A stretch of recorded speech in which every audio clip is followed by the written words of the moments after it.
इतिहास गवाह है कि जब जब दुनिया में अंधेरा बढ़ा, एक रोशनी उसे चीरती हुई चली आई। धन गुरु नानक देव जी, जो न केवल सिखों के गुरु थे बल्कि पूरी मानवता के साझी पीर थे। भाई मर्दाना और गुरु साहिब चलते चलते मुल्तान की सीमा पर पहुंचते हैं।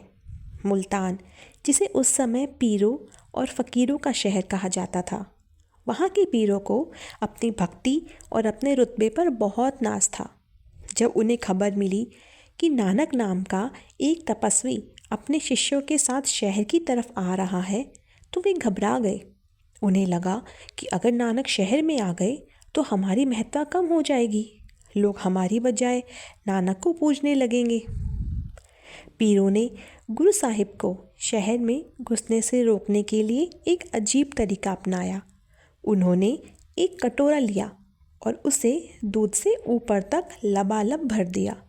इतना भरा कि एक बूंद और डालने पर दूध छलक जाए। फिर उन्होंने यह कटोरा गुरु साहिब जी के पास भेज दिया। यह कोई साधारण दूध नहीं था, यह एक संकेत था। इसका मतलब था, मुल्तान संतों और पीरों से वैसे ही भरा हुआ है जैसे यह कटोरा दूध से भरा है। यहाँ अब किसी और गुरु या पीर के लिए कोई स्थान नहीं है। आप कृपया वापस चले जाएं। भाई मर्दाना जी ने जब ये कटोरा देखा तो वे सहम गए। उन्होंने गुरु जी की तरफ देखा और पूछा, पातिशाह, यह तो हमारा अपमान है। वे हमें अंदर आने भी नहीं देना चाहते। गुरु नानक देव जी, जो दुनिया का बोझ हल्का करने आए थे, वे छोटी सी बात से कैसे विचलित होते। उन्होंने उस दूध के कटोरे को देखा और मुस्कुराए। उन्होंने ना तो दूध पिया, ना ही उसे गिराया, बल्कि पास ही में एक चमेली का पौधा था। गुरु साहिब ने बड़े प्यार से चमेली का एक हल्का सा फूल तोड़ा और धीरे से, बहुत ही नज़ाकत से उसे दूध के ऊपर रख दिया।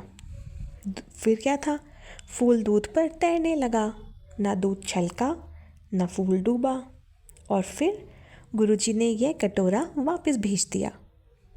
जब वह कटोरा वापस पीरों के पास पहुंचा तो वह हैरान रह गए। उन्हें जवाब मिल चुका था। फूल रखकर गुरु साहिब ने उन्हें बिना एक शब्द बोले समझा दिया था कि मैं यहाँ किसी को हटाने या किसी की जगह लेने नहीं आया हूँ। जैसे ये फूल दूध पर बोझ नहीं बना, उसने कोई जगह नहीं घेरी, बल्कि अपनी खुशबू से दूध को और महका दिया, वैसे ही नानक तुम्हारे शहर में बस खुशबू फैलाने आया है। मैं रहूँगा भी और किसी को तकलीफ़ भी नहीं होगी। यह देखकर मुल्तान के पीरों का अहंकार चकनाचूर हो गया। वे समझ गए कि यह कोई साधारण साधु नहीं बल्कि जगत गुरु है।